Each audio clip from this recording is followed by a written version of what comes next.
NEWS.MC on Monaco Info is brought to you by Monaco Legend Properties.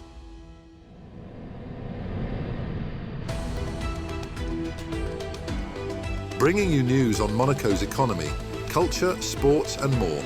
Welcome to NEWS.MC, your English rendezvous on Monaco Info. Coming up on NEWS.MC, discover past week's top stories and meet the people who make Monaco. My name is Mark Thomas.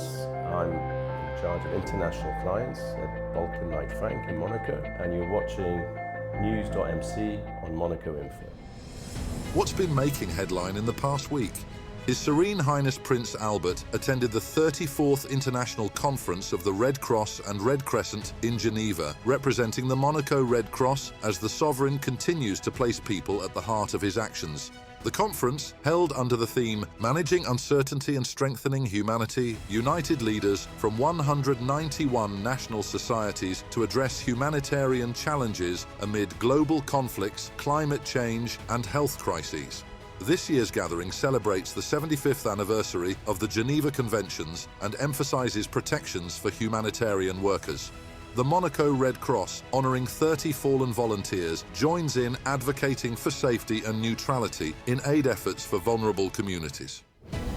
Monaco's delegation, led by Minister of Social Affairs and Health Christophe Robino, participated in the 74th WHO Europe Regional Committee session in Copenhagen from Tuesday, October 29th to Thursday, October 31st. Representing 53 member states, the event addressed health challenges, particularly those caused by armed conflicts in Ukraine and the Middle East.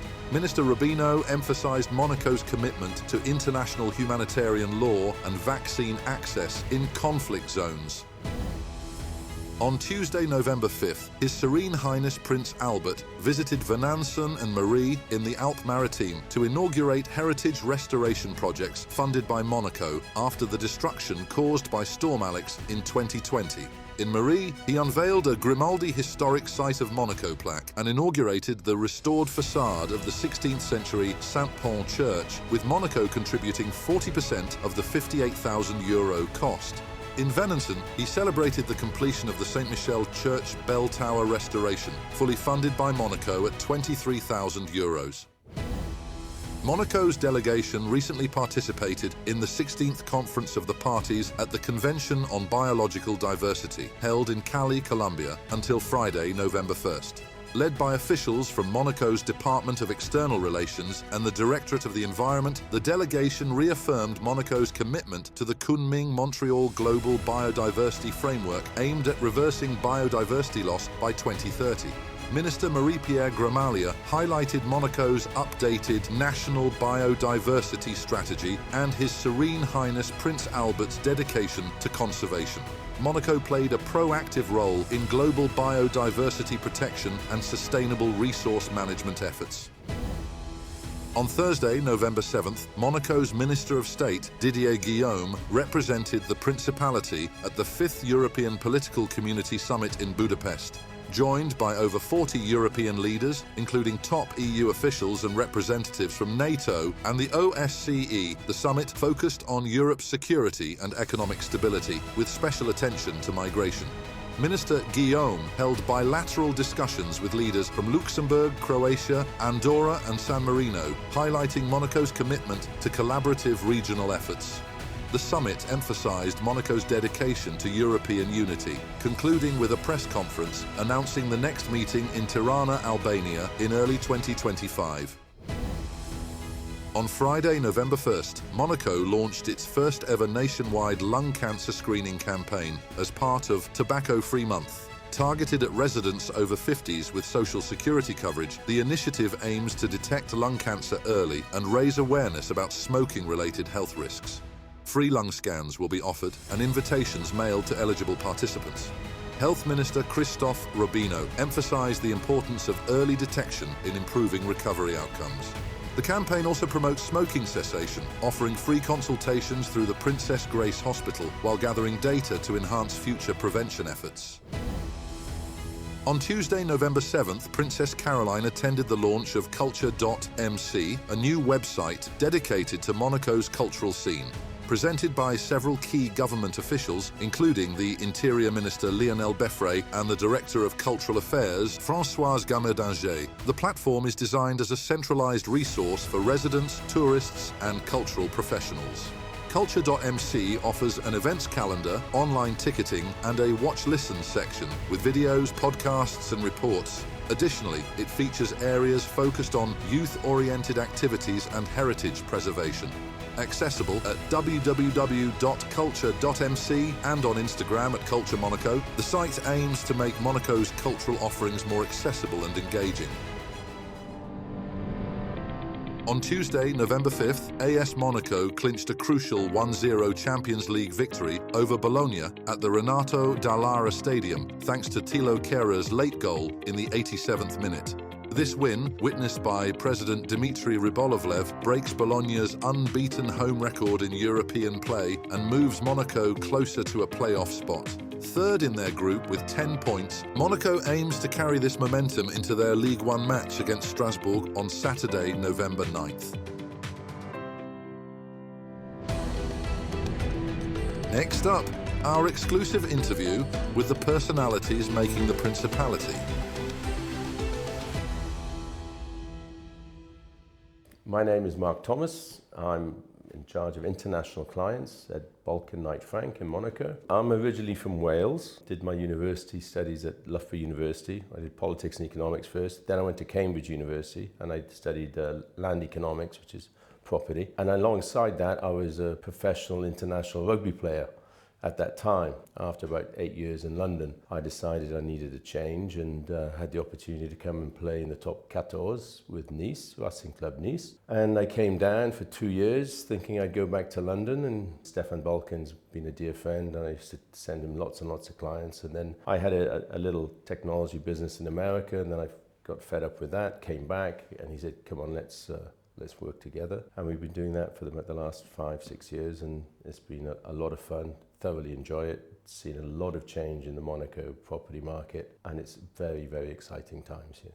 Actually, first time I came, I was 16 years of age, and then I came back in '87 to play rugby for Wales in the Monte-carlo Sevens, and we lost to the French in the final. But in the dinner at the Hotel de Paris, the guy said, well, you speak French, you sit next to the Prince. I said, he speaks English, he went to university in America. And they said, no, you sit next to him, wouldn't know what to say. So I ended up sitting next to Monsignor. We got on like a house on fire and sport and talked about that. And then obviously afterwards we ended up going down to, had a few late night beers, and we continued our friendship from there. I was back the following year playing again. And then the bobsled, of course, when you crash at 140 kilometers an hour together in a bobsled, it's a bit of a bonding experience. And you go through good things and bad things in sport, but sometimes the bad experiences bring you closer together. It's been a fantastic journey on the Côte d'Azur. I think in Monaco, it's a very unique, I call it the biggest little village in the world. I know the fishmonger, I know the butchers, and it's after 30 odd years, you get to know a lot of people here. And the business world has grown and developed, and the property world has developed. So it's exciting, and also I think now, modern day, and I'm married, the security and safety of Monaco is very comforting for women and children, and I think it's a very positive thing. When Stefan asked me to work together, it was out of the blue, but it was a perfect timing for me. So I dived in, and so I take care of a lot of the Anglo-Saxons, if you like. For me, it was very simple to take the reins and deal with a lot of the international clients. I thoroughly enjoy it because I know their mindset, especially coming from London. We deal with a lot of royal families, and we pride ourselves at Balkin on our professionalism and our discretion, and the services we provide them on that basis. It's very important that you have a smile on your face each day, and you pick each other up when you're having a bad day or a good week, and we celebrate our successes and we analyze what's going on in the market if things aren't happening. Like, it's been a very quiet year because of interest rates, because of the war situations, and now we're getting ready for a bit of an onslaught from the UK because of the election, because of the end of non-dom status, and a lot of fiscal and tax issues, and that's a good thing for Monaco. What's more importantly now is that Labour government just got elected, and that's the first time in over a dozen years, 15 years. They feel that there'll be at least 9,500 millionaires leaving the UK, and they'll be looking for a new home. So that'll be Monaco, Dubai, potentially Italy and Switzerland. If you look at the INSEE report on the demographics, the number of British people who've full-time residence in Monaco has definitely increased. Dubai is a very safe location, but it's a very nouveau riche. Here you can fly to London for breakfast, meeting, be back on the last flight at 11 o'clock at night.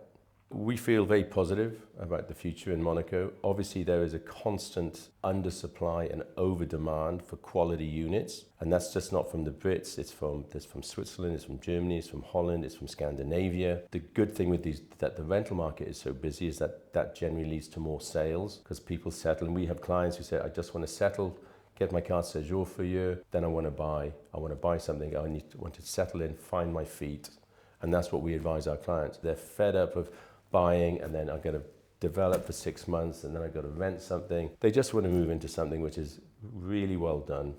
Put their paintings, their pictures on the wall, bring their suitcases, the design work, the finishes, everything. And that's what Monaco has been missing. Very few developers have done that in Monaco. There are one or two who we know very well, who do it exceptionally well, and they get top dollar, and people are prepared to pay that because they want quality.